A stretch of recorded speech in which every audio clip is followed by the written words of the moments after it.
Halo Pak Yosep Sunardi, perkenalkan nama saya Justinus Adimas Nugraha dari kelas 1E dengan NPM 182240123. Nah, pada hari ini saya akan menjelaskan tentang logical fallacies di media sosial. Nah, ini tuh sering sekali terjadi di kehidupan sehari-hari ya. Nah, jadi apa sih itu logical fallacies? Jadi, logical fallacy atau kesesatan logika adalah pola berpikir atau argumen yang kelihatannya masuk akal, tapi sebenarnya keliru atau menyesatkan. Fallacy bisa bikin orang terdengar pintar, padahal argumennya nggak kuat dan nggak jelas. Biasanya muncul di debat, opini publik, atau di media sosial. Nah ini tuh sering banget nih di TikTok ataupun di Twitter. Banyak yang sering debat-debat nggak jelas. Nah ini tuh juga bisa bikin diskusinya tuh jadi nggak sehat. Nah kemudian ini ada jenis-jenis logical fallacy. Yang pertama ada ad hominem. Ini adalah fallacy paling klasik. Bukannya bantah argumennya, tapi malah nyerang orangnya. Contohnya kayak, kamu ngerti apa masih kecil. Kamu hitam dasar. Mana ngerti kayak beginian. Padahal kan belum tentu ya argumennya tuh salah. Jadi kita tuh harus ngebahas idenya bukan nyerang orangnya. Walaupun orangnya tuh mungkin agak-agak dan argumennya tuh agak salah, tapi kita harus tetap menyalahkan argumennya.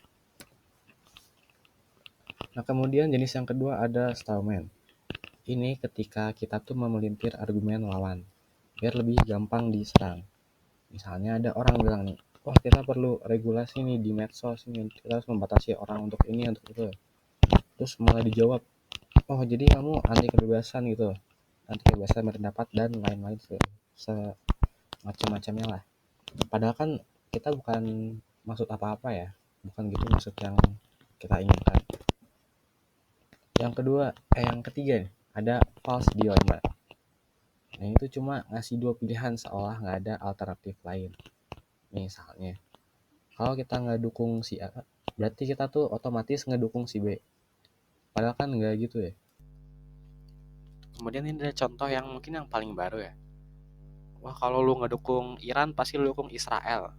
Nah, padahal kan bisa jadi kita nggak dukung dua-duanya ya. Bener nggak? Bener.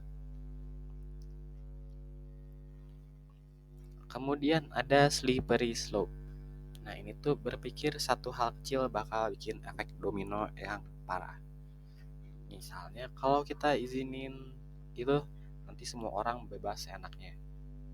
Nah kayak misalnya aja nih kita ngizinin satu pedagang buat di trotoar tuh jualan.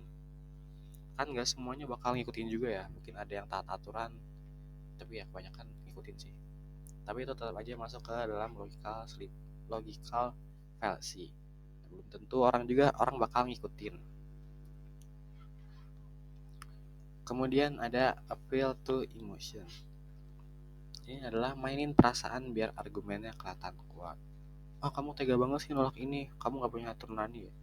Ini tuh banyak banget kejadian dengan cat lovers, karena mereka tuh lebih memilih kucingnya daripada orang. Jadi kayak misalnya ada kucing gak sengaja mungkin ketendang, nah itu tuh bakal marah-marah banget. Dia tuh pakai emosinya bukan pakai pikirannya. Jadi walaupun argumennya tuh logis banget, tapi kalau udah marah atau gitu, ya udah argumennya tuh nggak bakal valid di mata mereka. Kemudian ada bandwagon. Nah ini tuh ikut-ikutan karena banyak yang ngelakuinnya. Kayak loh semua orang percaya teori ini kok lu nggak percaya sih? Atau contoh nih dulu nih. Wah orang-orang percaya bumi itu bulat, kok lu malah percayanya bumi datar sih? Nah itu kan ya walaupun udah terbukti kebenarannya, tapi kan mungkin ada yang lebih kayak gitu ya. Juga kebenaran itu kan bukan soal jumlah pendukungnya, tapi berdasarkan logis atau enggaknya. Logis nggak? Logis. Nah, kemudian gimana nih cara menghindari fallacy-nya? Yang pertama itu cek sumbernya, jangan asal share informasi yang nggak jelas ataupun hoax. Nah, kemudian tanyakan kenapa. Apa argumennya punya dasar yang logis? Apakah argumennya itu benar berdasarkan jurnal segala macam? Jadi kita tuh harus mempertanyakan, logis nggak? Logis. Kemudian hindari generalisasi. Kayak semua politisi itu koruptor.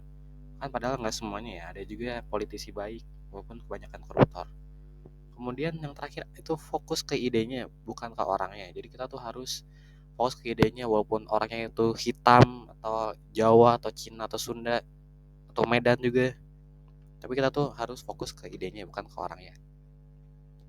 Nah, jadi kesimpulannya, dengan memahami jenis-jenis fallacy ini, kita bisa lebih waspada, berpikir lebih kritis, dan nggak mudah terpancing emosi saat berdiskusi. Ingat ya, diskusi yang sehat itu bukan soal menang debat, tetapi soal mencari kebenaran dan saling memahami. Jadi, ayo kita melatih logika kita.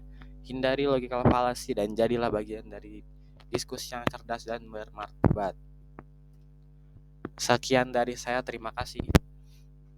Semoga nilai saya A ya, terima kasih.